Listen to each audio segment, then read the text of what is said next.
Hello everyone, it's Omae and welcome back to the brand new video.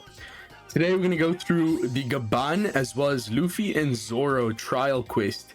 And I wanted to just show you guys exactly how to activate it in the right order. This is a lot more simple than the Loki trial quest actually. So go check that out if you want to know how these effects work, what's the right order to activate all these specials and super effects in the right way. So with this one, it's very overkill, like we kill without even tapping two of our units. I don't know why they gave Ganko such little HP. So with GABAN, I mean, I must just say straight up, GABAN is a damage merchant. Yes, he's doing a lot of damage, but he basically has no gimmick negation besides attack down, which really sucks. This unit will age horribly, but as you'll see in a moment, he does really help with damage. He does have access to the Rush Sugo special, which definitely makes a massive impact. So what we're going to do here is first use Roger. So all of our units here, besides Roger, has a effect in a special that states that you have to have a territory on the field. For these DEX Straw Hats here, Frankie and Brooke, they both want a DEX territory on the field, then they'll give their effects. As for the Ace and Oars, they want a striker territory on the field. And then GABAN, as well as Luffy and Zoro, both want you to have a DEX and a striker territory on the field for their maximum special. So Roger's the only one who doesn't have any contingencies. We're going to use him first. What he will provide is an ore boost. He'll also give us a ability to stack the two conditional effects, one from Broke and one from GABAN. Another reason I hate GABAN is that he does not proc his own conditional boost. Like, this unit is just so odd. I don't like him, but he does have aura at least. So GABAN, if you want to pull him just for him being GABAN, then go ahead, but I really don't recommend it, especially since this Roger unit as well isn't too good. I really wouldn't recommend going for GABAN, but that's for a separate video. We're going to first use Roger here. He's going to give us all these amazing effects. The great thing about a Roger is that when you have an int support on him, which we do have a random int support on Roger, he'll charge his own special back up. He doesn't fully do it, so he's still at 6 turns of cooldown remaining. So next we will use his super effect. This will give us a 1.2 chain additive buff, as well as the Slasher super class, which is just an extra 1.2x damage for our Slasher units. But importantly, he'll give himself that cooldown, allowing us to activate him later on. The reason we want to use him for a second time is that if you use a GABAN, use his special before Roger, then Roger will provide an extra effect for crit damage increase. Now, I will yap about this in a separate video, but crit damage is pretty bad, but it is still a nice additive, so we're going to use that later on after using GABAN. Next, we can use Ace and Oars. We do have a striker territory on the field that Roger provides, and Ace and Oars is the only character here that benefits from having the striker territory alone. So we'll use his special to give us a chain boundary effect, as well as a damage reduction, which is great because Luffy and Zoro started off in the int form as the captain, which meant that we got a damage reduction base attack boost based on our ally damage reduction. So that's important. That 95% from Ace and Oars will help us get an extra 2x damage. Additionally, he gives the enemy Ignite, which allows us to proc one of our conditionals. I can't remember who it is though. He also gives us a chain growth rate buff since we have that striker territory on the field. But we can use his special here and then his super class. Now, the really cool thing about Luffy and Zoro is that you can actually charge their special over their max cooldown. Even though you can't see it behind the scenes, the game is actually tracking how much cooldown you've charged after Luffy and Zoro has their special ready. And if you click on the special here and you just wait for all this text to go by, you can actually see the exact count. So we have accumulated turns 10. The reason we already have so much is that Luffy and Zoro gives a cooldown in the captain effect. I think Ganko also gave cooldown, and even this a cooldown in the captain effects does add up towards that count. Additionally, we will use Ace and Oars, who gives top row striker units 3 turns of cooldown. So we want to get that count to 15 turns for Luffy and Zoro, since they'll get a much stronger special effect that way. So Ascenors also give us a base attack boost. It's still a really powerful buff, even though it's just a 1000. Now, the thing about Brook and Frankie, they both really want you to have a Dex territory on the field. Same goes for GABAN. All three of these units actually do apply the Dex territory on the field, even if you don't have it up already, but their special will resultantly be a lot weaker. So one of these characters has to be sacrificed having a weaker special so that we can get the Dex territory on the field for the other two units. GABAN gets a massive amp in his attack boost from having both Dex and Strike territories on the field, so we don't want to use GABAN to apply that Dex territory. Brook additionally is going to give the enemy set target status. This is a really powerful status effect that you can give the enemy. It goes through all immunity effects and it'll give us an extra 2.25x damage for Brook's territory. Additionally, this is not really important for this quest in particular, but if you are using a territory on a earlier stage of a quest, for instance on stage 3 or 4 of a 5-stage quest, and you kill enemy with set target status, you actually get 2 turns of cooldown back. So you can also use this effect in that way. It's extremely powerful, but either way, in this case, it's going to give us 2.25x damage, whereas Frankie, he only gives us an extra 1.6x damage when we do use his special without or with the Dex territory. He's going to give an advantageous class effect buff, essentially class affinity of 1.6x, which is way less than Brook's 2.25x, right? So we're going to use Frankie as the sacrificial lamb here and have him activate the territory of Dex onto the field. He also gives us a nice HP cut. For some reason, Ganko does not have HP cut resistance, nor do we have normal attacks only. In most cases, these HP cuts will do only 1 damage. Additionally, Frankie will activate enemy increased damage taken of 2.5x at his stage 3 special right there. So that's really important that we use him before the super swap of Luffy and Zoro. They both give increased damage taken through immunities, but Frankie's one is much stronger at 2.5x. Now that we have a Dex territory, we can use Brook's special.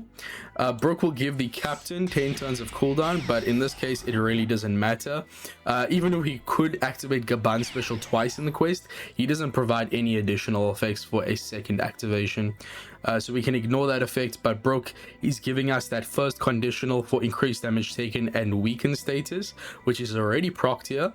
And then he also gives us the HP guard effect from his super type, but Brook, that set target status is the main thing and the conditional. Then we can use his super type. What this is going to do is give us the HP guard effect and give the enemy minus 30% resistance to Dex and Int units. So your Dex and Int characters will get an extra 30% damage, 1.3x, and this goes through immunities, enemy resistance down.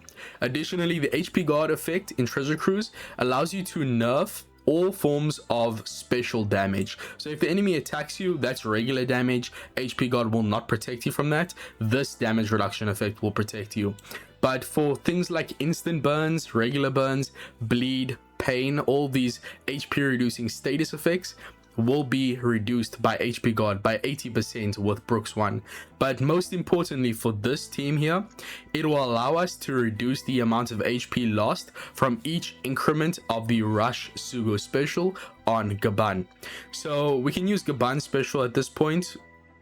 What he'll do is give us an attack boost, and we want to use him before Luffy and Zoro, since Luffy and Zoro buffs existing attack boosts at a multiplicative level. He increases it by 1.3x, so that's massive for GABAN's massive 8x attack boost. So use GABAN first, it's very important, and hit excellent on the action special. Can't remember exactly what effect gets increased from the action special. Damn, I messed up. Yeah, this is not going to be excellent, but it's fine. The damage is overkill. You do not need to hit excellent, but might as well get some practice in. A lot of people ask me, how do I practice Rush Sugo special? How do I get better at action special? Literally just play these trial quests. Go in, just pop GABAN special, do the action special as many times as you need to, and you don't have to activate everything. Just practice hitting Rush. It has the exact same rhythm for each Rush tap increment, so it's very easy to learn. You just need some practice, right? But yeah, GABAN provided us the 8x attack boost for units that are both Dex and I think Striker, right? units. And then he also gives us the attack down reduction. Yeah, Dex and Striker units get 6x, but units that are both Dex and Striker get a massive 8x attack boost, very similar to the 12th Danny units. He also buffs the modifier of our Dex orbs. Now I'll speak about this in a moment, because we actually get super Dex orbs from GABAN's EX Super, and those Dex orbs are way better than regular Dex orbs. And super orbs do get stronger based on how many units on your team match the type. So we get super Dex slots from GABAN. Since we have 6 Dex units on the team, those super slots get ridiculous multipliers. But I'm pretty sure the Dex orb modifier increase from GABAN's special still allows us to get a massive increase in damage. I did test this out before. I'm not sure, we don't know the exact multipliers that super orbs provide, but that Dex orb modifier does also apply to super Dex slots. Additionally, GABAN provides us the second conditional from the Roger stacking effect, very important. And then we can use the super swap and special of Luffy and Zoro. Unfortunately, Luffy and Zoro gives themselves a super tandem slot. I mean, just a regular tandem slot, of course, but we don't need that. We do have the effect to perform a super type, or super tandem should I say, with the Dex slots.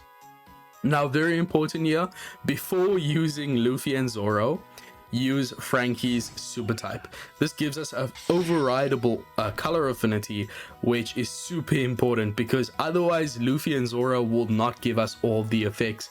If you look at Luffy's and Zoro's special right at the start, if you have a color affinity, gives the enemy weakened status through immunities. Weakened status is very similar to increased damage taken. It's just a flat increase in damage of 1.5x from Luffy and Zoro's special. However, if the enemy also has this increased damage taken status effect, that buff goes from 1.5x up to about 2.2x, I'm pretty sure. So it's very powerful. It goes really well if the enemy also has increased damage taken. But if you don't have a color affinity, you will just get a color affinity instead. However, overrideable buffs are very broken in this game. Their multiplier really doesn't matter, even though it's just a weak 1.75x color affinity. What this does is, since we have a color affinity effect active, we'll give the enemy weakened status. But since a color affinity is overrideable, it'll also give us Luffy and Zoro's massive color affinity. So you get the best of both worlds here. You get maximum damage. And since the enemy has a striker we have a striker territory, he buffs GABAN's attack boost by 1.3x. And since we have a Dex territory, he gives us a chain multiplicative buff. This is besides chain boundary, which who provided the chain boundary? Ace and Oars. Besides chain boundary, chain multiplicative buff is the strongest chain effect in the game. It's a massive increase compared to the chain additive buff. So having both Dex and striker territories is important for Luffy and Zoro's damage. And then if we wait to the end of the special here, what else will he provide? If we have 15 turns of accumulated cooldown, then he also gives us a buff to the color affinity of 0.2. So that's pretty massive, right? So Luffy and Zoro, yeah, a lot of damage, but unlike GABAN, this unit actually gives us a lot of utility besides just damage. He gives us utility for enemy defense up, setting them to 0, and also gets us around special rewind thanks to his EX supers. 2 turns of cooldown. And that's also very important that you first use the EX super, otherwise you will not have 15 turns of accumulated cooldown in a special. Now, since we met all the conditions in Luffy and Zoro's special, you'll see that a red text, that warning text that was in the special there has disappeared. It means we've met all the conditions for this unit special. So what we can do is pop it. He doesn't have an action special, so we can skip that. Although I actually wanted to see the animation. I haven't actually looked at this character's animation yet, strangely enough. But additionally, we can activate Roger. Since we used a GABAN special before this Roger, we can get that massive chain or crit damage buff. Now, I haven't talked about crit damage yet. So in Treasure Cruise, every unit has an attack that is separated or divided into a certain amount of hits. This is the combo metric that you see on the third line here, and most units have a combo of 4, but essentially your damage for that the character deals is divided up between those 4 combo hits. What crit does it boosts the damage of the final combo hits. So only a quarter of your damage is really getting that crit damage buff. It's only a 60% buff, and also not every unit in the game has the crit potential ability, and even the units that do, a lot of them only have an 80% chance to crit, and you'll need to bring another unit to increase the chance of your crits hitting up to 100%. There's way too many hoops to jump through for a small damage increase, but it does help for these units. All of them have crit, etc. Now we can use GABAN, who gives us the super dex slots on our units besides Luffy and Zoro. And do we have the ability to perform super tandem with dex slots? I think we do. Yes, here it is, right where my cursor is. So we don't need that tandem slot on Luffy. For super tandem to happen, all that needs to happen is you need a tandem slot on one of the units involved in the super tandem. It doesn't have to be the host, even though Luffy and Zoro is the one with the super tandem ability. As long as if one of these characters besides Roger has a tandem slot, you can still perform super tandem.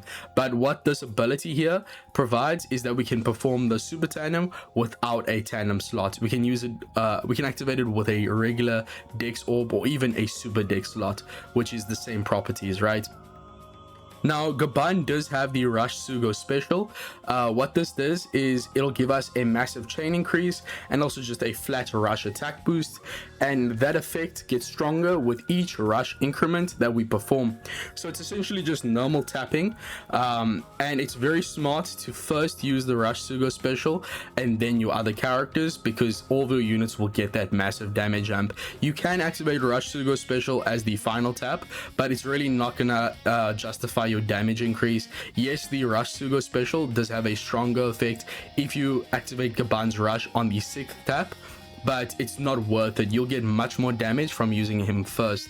And then we'll activate Super Tandem by tapping on 2 other units and then on Luffy and Zoro. Now if we take a look at Luffy and Zoro's Super Tandem effect, we need 3 other characters besides Luffy and Zoro. So what we need is GABAN, then 2 of these units here, either Brook, Frankie or Ace Horse. All these units are a part of Luffy's Super Tandem. We only need to get 2 or 3 of these characters and then Luffy and Zoro, the host of Super Tandem, and then it will activate the effect. We also have a lot of units with Super Tandem boost here. Frankie, Brook, I think Roger also has it. No, yes he does. Ace and Oars also has it. Super Tandem boost is just a flat damage boosting effect that applies to everyone whenever you activate a Super Tandem effect. I'll explain all these potential abilities in a separate video, but for newer players it's extremely complicated. So what we want to do is just start off with GABAN, activate the Super Tandem on the 4th tap, because it will be delayed if we tap on all of our units before Luffy and Zoro. We don't need to hit on all 3 of these characters besides GABAN, only on 2 of them. And if you tap on Roger before the Super Tandem happens, you will actually break the Super Tandem. You won't be able to perform it. So don't do that. That's a waste, right? Anyways, let's do this. It won't really even need to happen, all these taps. After the Super Tandem activates, we will kill what's her face, Ganko, because we have all these HP cuts on her. I don't know why they didn't give us normal attacks only. It's literally on every other content in the game, and enemy HP cut resistance. Let's do the rush.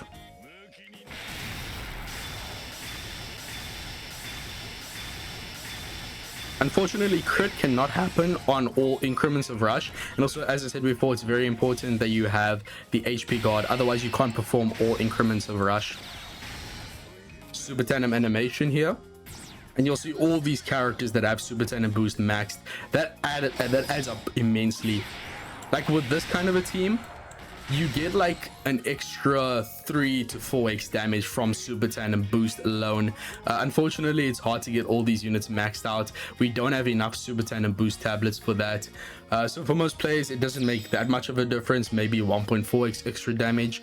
We do actually have a list of the boost levels, which all add up, and what your final boost level is, it determines the multiplier, and we have the exact list, but I'll explain that in a separate video. So thank you guys for watching. If you have any questions about the video, ask them down below. Hopefully it helps you if you are a newer player, you don't know how this effect works, but I'll see you guys in the next one for showcases. A lot of showcases coming, and also we have Grand Voyage tomorrow, so stay peeled for that. we're gonna have to have a maxed out team. Of course, we don't have the gimmicks yet though. I'll see you guys. Peace, and I'm out.